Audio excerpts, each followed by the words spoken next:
Education has always been important in Joe Cassidy's life, and it's no surprise that it led him back to teaching right here in Ponca City, even though he could be retired, starting as a substitute for 7 years, but moving to full-time teaching in 2019.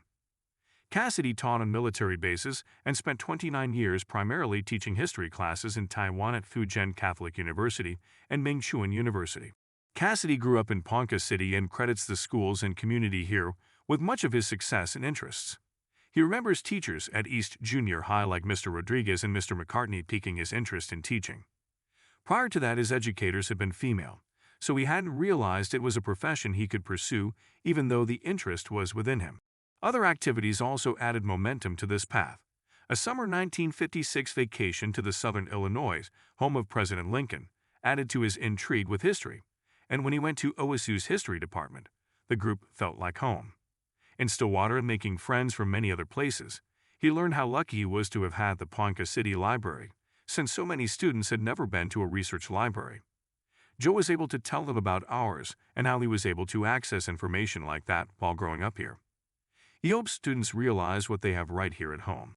Cassity earned his BA and MA in history at OSU, where he was also in ROTC, and later on the GI Bill earned his JD at OU, and is a member of the Oklahoma Bar Association. He has many stories from his travels, education, both taking and teaching classes, his time in the Army Reserves, and simply life in general, to add to a classroom setting with students. There's much to be said about the life he's lived. Mr. Cassity teaches in an inconspicuous room at Pohai, room 104, on the lower level of the main building at the high school. On the outside of his door is a sign that indicates he is a veteran, thanking him for his service. Inside, there are books piled everywhere. Everywhere. He teaches various history classes and economics. He loves what he teaches, and he is always ready to help his students if they come to him, before class, between classes after school. His desk is topped with books, papers, and files. He has his laptop, but it appears he considers time face-to-face with students much more valuable than virtual activity. The personal touch has worked for him in more successful ways so far. He emphasizes liking to get the class participating daily to help them absorb information and come up with ideas on their own. The time period they were studying when I visited was the Roaring Twenties, and the class was tasked with reading and writing a short paper with a focus on why were people so happy in the 1920s.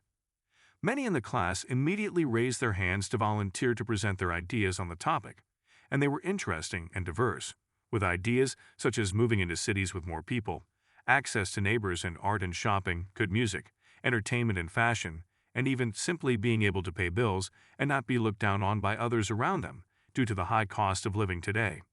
The answers were many and diverse, and the class was unafraid to speak up. With time left in class, Mr. Cassity talked about the differences between the end of World War I and World War II, and what the country learned from the first. He explained the many jobs lost at the end of World War I and the devastation caused by that. So at the end of World War II, there were many benefits, such as the GI Bill, unemployment for soldiers until they could find jobs, benefits for hiring soldiers, and more. It led to a smoother transition for communities, welcoming the military back into their communities and helped the transition to peacetime not feel like such a disaster. It is obvious Mr. Cassity enjoys getting to know his students. When he calls roll, he only calls the names of those he doesn't see, and he asks about a variety of activities they each have going on in school and such. When there was time at the end of class, the class members talked about if their families were from Ponca City or elsewhere. The subject brought up more interesting stories between all of them. It was an interesting way to learn quite a lot in a very short amount of time. Joe Cassity has much to share. I have no idea how long he will continue teaching. Maybe he continues to be inspired by Abraham Lincoln, who said, "I do the very best I know how, the very best I can, and I mean to keep on doing so until the end. Even after his teaching ends, I expect he will continue to write. He has written about 20 articles on Oklahoma history already. The history textbook on the students' desks in the classroom was titled America Through the Lens, and all I could think of was what a gift to see it through this man's eyes. After class was over and everyone left, I asked what his favorite personal story was to talk about when he taught a particular point in history. In my short time knowing him, I've heard several interesting stories, so I just had to know his favorite. He said, the day I met John F. Kennedy in Oklahoma City before the 1960 election. It was outside the municipal auditorium, and Ponca City folks had taken a bus there. Of all the places he has traveled, his favorite brought him right back home. You have to love that.